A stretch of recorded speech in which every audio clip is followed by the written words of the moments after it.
Oui. Donc les Chinois, en fait, je pense qu'ils cherchent à conjuguer deux choses, à reprendre leur place dans le monde, c'est-à-dire celle du pays numéro un.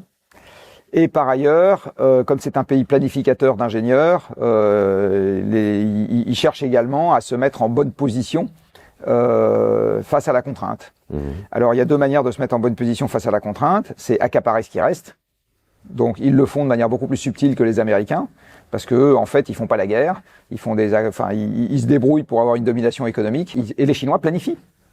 Les Chinois, alors c'est un pouvoir autoritaire dont à mon avis, qu'on n'aimerait pas trop ici. Les États-Unis aussi. Alors, les États-Unis, c'est un peu différent. Enfin, aujourd'hui. C'est un peu différent. Moi, je dirais que les États-Unis, c'est un pouvoir qui ne prétend pas tout régenter dans la vie des individus. Par contre, quand on s'y frotte, ça peut être très violent. C'est un pays très judiciarisé, et si on est du mauvais côté de la barrière, ça se passe très mal.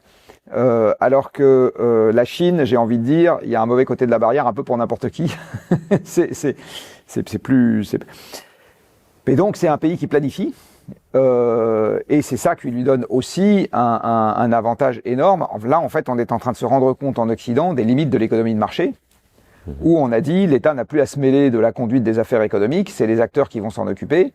Et en fait, on se rend compte que la somme des intérêts particuliers ne fait pas nécessairement l'intérêt collectif, et en particulier sur les ambitions de long terme, ça fonctionne pas. Je vois plus, c'est ce qui s'est passé par exemple en Syrie, ou ce qui s'est passé, etc. C'est que dans les conflits régionaux, chaque puissance choisit son camp. Alors en Syrie, c'est encore les Russes et les Occidentaux, mais c'est chaque puissance choisit son camp, et